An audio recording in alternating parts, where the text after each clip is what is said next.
Hey everyone, so we hear about politics literally all the time, right? But for most of us, government isn't some abstract civics lesson. We actually experience it right at the kitchen table. When we pay our rent, when we look at our paychecks, or when we open up those frustrating utility bills.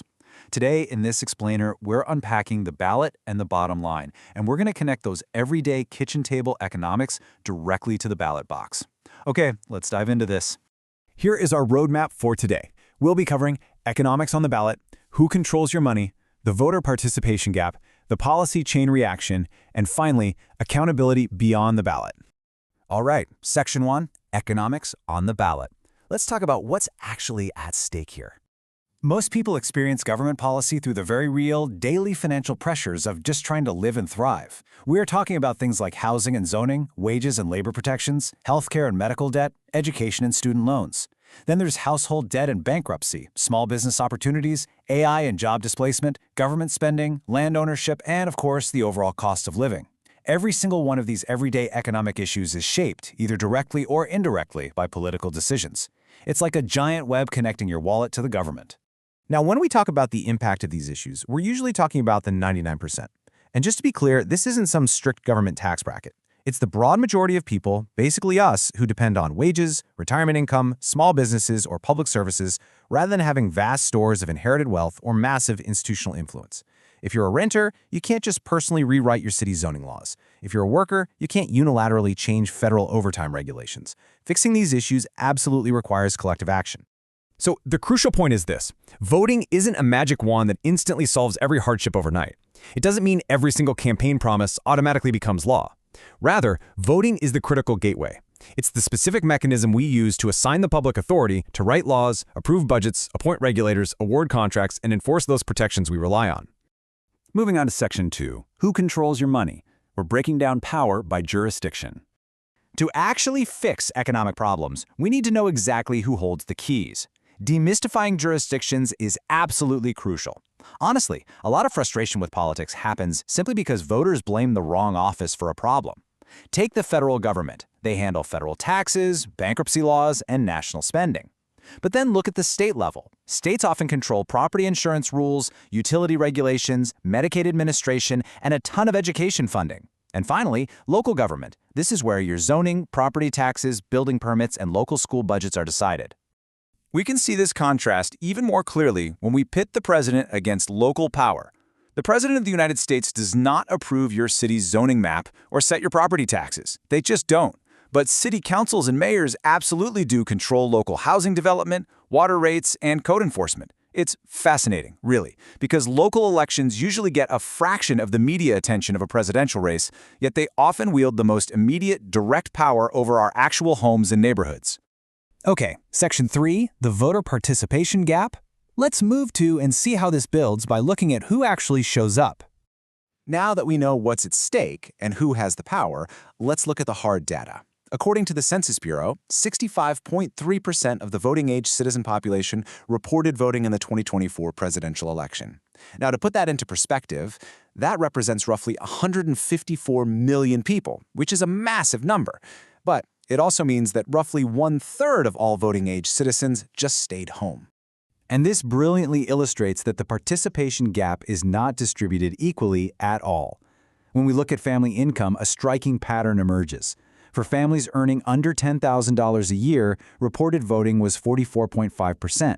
But for families earning $150,000 or more, it jumped way up to 80.4%.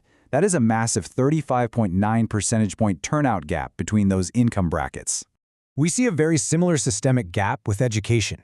Reported voting was 30.8% for citizens with less than a 9th grade education. It rises to 52.5% for high school graduates, 77.2% for those with a bachelor's degree, and then peaks at 82.5% for folks with advanced degrees. Now, to be crystal clear, this doesn't mean lower income or less educated citizens just don't care. They often face severe systemic barriers, unpredictable work schedules, lack of transportation, heavy caregiving responsibilities. But impartially speaking, the policy consequence here is profound. When these citizens face hurdles to voting, the resulting electorate becomes much less economically representative of the actual country. We also see a major drop-off when it comes to timing. Turnout is consistently higher during presidential years, like that 65.3% we just talked about for 2024. But then look at the midterms, 52.2% in 2022 and plummeting down to 41.9% in 2014. Why does this matter? Well, because housing ordinances, utility rates, and local school budgets do not wait around for presidential cycles. Midterm elections are incredibly consequential for those kitchen table economic issues. Section 4, the policy chain reaction, from a political promise to a real-world result. Now, what's really interesting about this process is mapping out the mechanics of how a vote actually turns into a tangible consequence in your living room. The machinery starts with public concerns, which drive elections and office holders. Those office holders then create budgets and laws. But laws need to be applied, right? So that leads to regulations and contracts. Then comes enforcement, which finally leads to household consequences. But here is the reality check. A break literally anywhere in this chain can prevent a campaign promise from becoming a meaningful household result. If a law is passed but not funded in the budget, it's basically just paper. If a regulation is made but never enforced, it offers absolutely no protection. If voters disappear after Election Day, professional lobbyists, contractors, and well-funded interest groups are fully prepared to step in and fill that void. Engagement has to be a continuous loop. Which brings us to our final section, Section 5, Accountability Beyond the Ballot. Let's get into some actionable steps. So, what can we actually do with all this information? Well, before you even reach the voting booth, there are immediate first steps you gotta take. First, verify your voter registration early and often. Seriously, don't just rely on some old card in your wallet. Second, research the full sample ballot all the way down to the local level so you aren't completely surprised by random judges or bond measures. And most importantly, learn which level of government legally controls each priority issue you actually care about. But you know, the heavy lifting really begins after the campaign signs come down. You need to follow the campaign money and public contracts. You absolutely should attend local public meetings.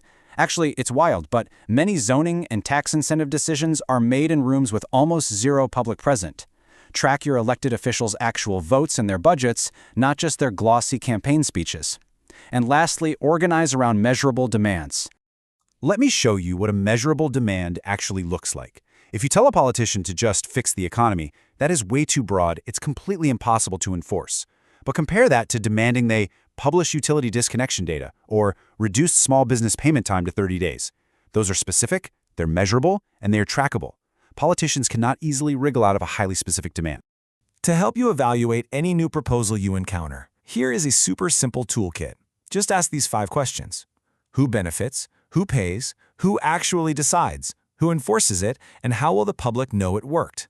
If a policy doesn't have clear, straightforward answers to these questions, that's a huge red flag. I want to leave you with this really powerful thought from the source material. Voting is not where accountability ends. It is where accountability begins. Vote, organize, monitor, demand results. The economy is not separate from politics. The 99% has the sheer numbers for sure, but those numbers only translate to real power when we stay informed and consistently engaged long after Election Day.